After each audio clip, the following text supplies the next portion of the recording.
नमस्कार, मेरा नाम अर्पित कुमार है। मैं कक्षा छठी बा में पढ़ता हूँ। मेरे विद्यालय का नाम राव मेहरचंद सरस्वती विद्या मंदिर है। मैं आप सभी को एक प्रेरणादायक कहानी सुनाने जा रहा हूँ, जिसका शीर्षक है शिक्षा से बढ़कर कोई धन नहीं। एक समय की बात है, एक राजा थे। वे पशु पक्षियों से बहुत प्यार करते थे। वे पशु पक्षियों से मिलने वन में जाते थे। हमेशा की तरह राजा एक दिन पशु पक्षियों को देखने के लिए वन में गया। अचानक आसमान में बादल छा गए और तेज तेज बारिश होने के कारण उन्हें कुछ दिखाई नहीं दे रहा था। राजा रास्ता भटक गया। रास्ता ढूंढते ढूंढते किसी तरह राजा जंगल के किनारे पहुंच ही गए। भूख प्यास और थकान से बेचैन राजा एक बड़े से पेड़ के नीचे बैठ गए। राजा को उधर से आते हुए कुछ 3 बालक दिखाई दिए। राजा ने आज से उन्हें अपने पास बुलाया। बच्चे इधर आओ, मेरी बात सुनो। बालक हंसते खेलते राजा के पास आ गए। तब राजा बोले, मुझे बहुत भूख और प्यास लगी है।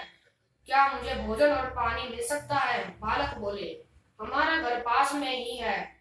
हम अभी जाकर आपके लिए भोजन और पानी लेकर आते हैं।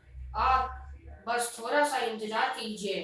तीनों बालक दौड़ कर गए और राजा के लिए भोजन और पानी ले आए। राजा बालकों के व्यवहार से बहुत खुश हुए।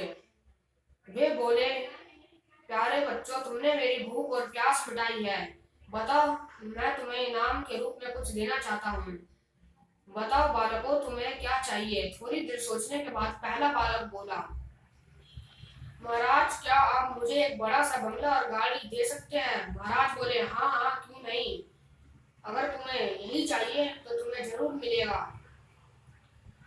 अब तो बालक फूले ना समाया। दूसरा बालक उछलते हुए बोला, महाराज, मैं बहुत गरीब हूँ। मुझे बहुत सारा धन चाहिए, जिससे मैं अच्छा खा सकूं, अच्छे अच्छे कपड़े पहन सकूं और खूब मौज मस्ती करूं।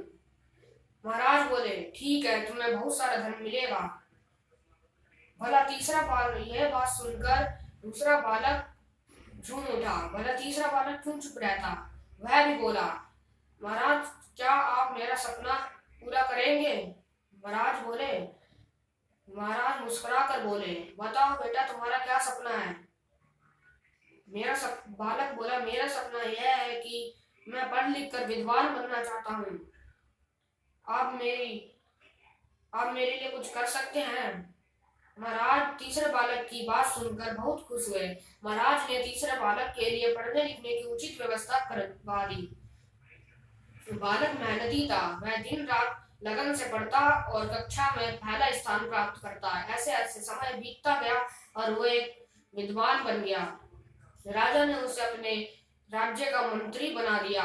बुद्धिमान होने के कारण लोग उसका आदर सम्मान करने लग गए। जिस बालक ने गाड़ी और बंगला मांगा था, अचानक बाढ़ आने से उसका सब पानी में बह गया।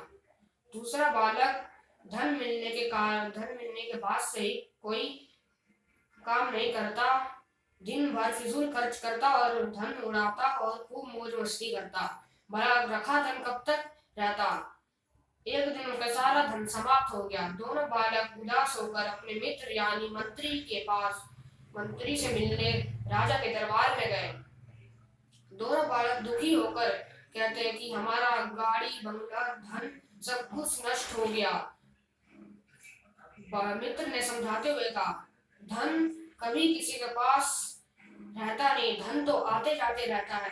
केवल शिक्षा ही है जो हमेशा हमारे पास रहती है। धन से नहीं बल्कि शिक्षा से ही धनवान बनते हैं। दोनों बालकों को अपनी गलती पर पछतावा हुआ। उन दोनों बालकों ने तय किया कि हम भी मेहनत से पढ़ लिख कर अपना जीवन को सुखी बनाएंगे। इस कहानी से हमें शिक्षा मिलती है कि जीवन में शिक्षा का बहुत महत्व है। शिक्षा के बिना मनुष्य पशु के बराबर है। शिक्षा से ही मनुष्य की आंतरिक शक्तियों का विकास होता है। धन्यवाद।